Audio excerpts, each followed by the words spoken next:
जब केंद्र में रही बहुत अच्छे काम किए हैं। समाजवादी पार्टी जब प्रदेश में रही सभी वर्ग के लिए बहुत अच्छे काम किए हैं। लेकिन मैं ये चाहती हूँ कि आप लोग स्वयं भी सोचें, क्या वास्तव में यहाँ पर मंच पर जितने लोगों ने अपनी बात कही है वो क्या सही बात कही है या गलत है? इसमें आप लोग बताइए, जो हमारे नेताओं ने बात कही है उसमें 100% सही बात कही है कि नहीं?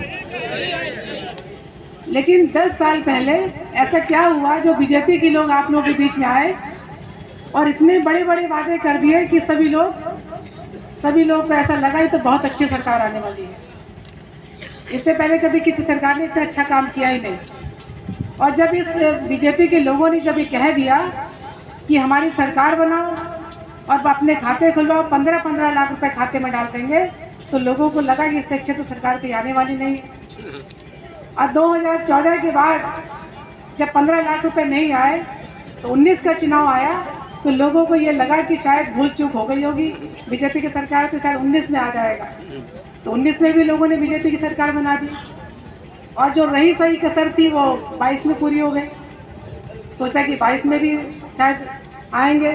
तो अभी भी कुछ आप लोग का ऐसा विचार है क्या 24 में भी आप लोग ऐसा सोच रहे हैं कि जो बीजेपी की सरकार 14, 19 और 22 में नहीं कर पाई वो 24 में करेगी? ऐसा सोचते हैं कि आप लोग?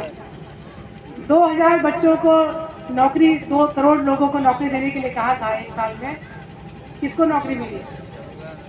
लेकिन हमारे सभी लोगों को एक नौकरी तो मिल गई। देश का प्रधानमंत्री जो कह रहे थे कि मैं देश का चौकीदार हूँ, उन्होंने कितनी चौकीदारी करी ये तो हम नहीं जानते, लेकिन आप सभी लोगों को चौकीदार बना दिया। आप लोग लाठी डंडा टार्च लेकर के रात दिन अपने खेतों पर खड़े रहते हैं, अपनी फसल भी बचाते हैं और पहचान भी बचाते हैं। अगर फसल नहीं बचाएंगे तो बच्चों को खिलाएंगे क्या? और किसानों को कहा कि हम आपकी आय दुगनी कर देंगे, तो कितनी आय आप लोगों की दुगनी होगी? अभी 2022 के बाद जब हम लोगों के बीच में गए तो लोगों ने कहा कि हमें वो 6000 रुपये और हमें 5 किलो राशन मिल रहा था। तो आप लोग बताइए कि राशन क्या बीजेपी की देन है? जो 5 किलो राशन आप लोगों को मिल रहा है क्या बीजेपी की देन है? इससे पहले राशन नहीं मिल रहा था आप लोगों को, ये कांग्रेस की देन है। 2013 में हम भी सांसद थे उस समय, और दिल्ली की सरकार में खाद्य निगम के अंतर्गत ये एक्ट बना, ये कानून बना कि हमारे देश का कोई भी व्यक्ति भूखा नहीं सोएगा। और आप लोगों को 5 किलो राशन और मिट्टी का तेल और चीनी आप लोग को मिलती थी।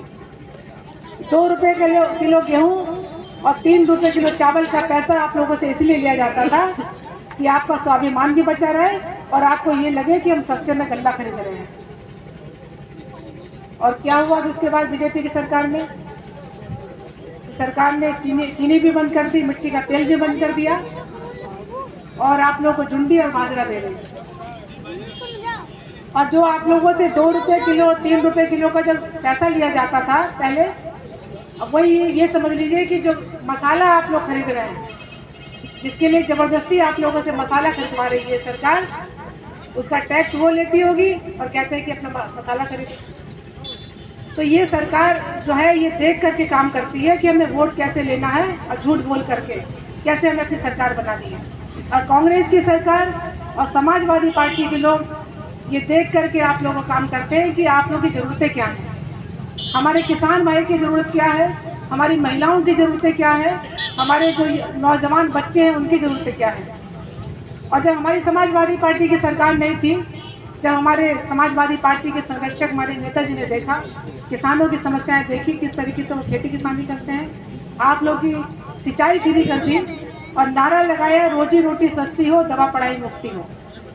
तो आप लोगों की पढ़ाई कक्षा 1 से लेकर के 12 तक माफ हुई और दवा का पर्चा 1 रुपये का हो गया रातों रात जब समाजवादी पार्टी की सरकार बनी। बहुत सी योजनाएं जब महिलाओं की समस्याएं देखी, 102 नंबर एम्बुलेंस की, 108 नंबर एम्बुलेंस और 100 नंबर की जो पुलिस की गाड़ी है, ये समाजवादी पार्टी के देन है। और इसके अलावा मुझे अभी भी याद है कि हमारे राष्ट्रीय अध्यक्ष जी एक मीटिंग में बोल रहे थे, उन्होंने कहा कि एक बार की बात है, एक किसान का बेटा जो अपनी नौकरी के लिए अपने फार्म डालना चाह रहा था, गरीब था, अपने अपने पिता से 500 रुपये मांगे फॉर्म भरने के लिए। उस समय उसके पिता के पास नहीं था। जब पिता से 500 रुपये नहीं मिला तो उस बेटे ने आत्महत्या कर ली। और जब समाजवादी पार्टी की सरकार बनी तो 1000 बेरोजगारी भत्ता इसीलिए हमारी सरकार में मिला कि किसी बच्चे को अपने पिता से नौकरी का फॉर्म भरने के लिए पैसा न मांगना पड़े। जब हमारे नेता ने देखा कि बच्चों को नहीं पढ़ाया जाता है तो उनके लिए कन्या विद्याधन, 20,000 रुपये, साइकिल और लैपटॉप की व्यवस्था की। ये सभी आपको ज़रूरतों को देख करके किया। लेकिन बीजेपी की सरकार, हमें अपनी सरकार कैसे बनानी है, चाहे हमें झूठ बोल कर बनाना हो, महिलाओं के बीच में झूठ बोल करके उनको बरगला दिया उज्ज्वला के नाम पर कि हम आपको गैस सिलेंडर फ्री देंगे। और उसके बाद सिलेंडर कितना हो गया? जब 300 350 का सिलेंडर था तब किसकी सरकार थी केंद्र में?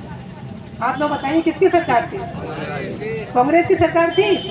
और जब 1150 का सिलेंडर हुआ तो बीजेपी की सरकार, तो कौन सी सरकार अच्छी? अभी जो है जब लोगों के बीच में जाते हैं कि वो कहते हैं कि हमें गल्ला मिल रहा है, 6,000 रुपये मिल रहे हैं, तो ये 6,000 रुपये ये सरकार आप लोग की जो यूरिया की बोरी है उसी से काट के दे रही है। यूरिया की बोरी जो 50 किलो इकट्ठी मिलती थी उसको काट करके वो 40 किलो कर दिया और वही पैसे काट करके आपको जेब में दे रही है। और आप लोग गूगल पे सर्च करिए, जहाँ पर बीजेपी की सरकार नहीं है, जहाँ पर कांग्रेस की सरकार है जिस प्रदेश में, चाहे वो हिमाचल हो, चाहे केरला हो, चाहे कर्नाटका हो, वहाँ पर प्रति यूनिट 10 किलो अनाज मिल रहा है और प्रत्येक महिला के खाते में 2,000 रुपये महीना, यानी कि 24,000 रुपये उनके खाते में जा रहा है। तो आप लोग बताइए, 6,000 रुपये वाली सरकार अच्छी है, 24,000 रुपये वाली सरकार? तो इस सरकार को लेकर के आएंगे ना आप लोग? अब बीजेपी ने इतना झूठ बोल करके आप लोगों के बीच में आई। अब आप ही लोग बताइए, बाबा भीमराव अम्बेडकर जी ने संविधान के तहत एक वोट डालने की ताकत आप लोग की दी, जिस वोट की ताकत से आप लोग किसी को भी बना सकते हो, किसी को भी बिगाड़ सकते हो। अपने वोट से आप लोग अपना प्रधान बनाते हो, अपना विधायक बनाते हो।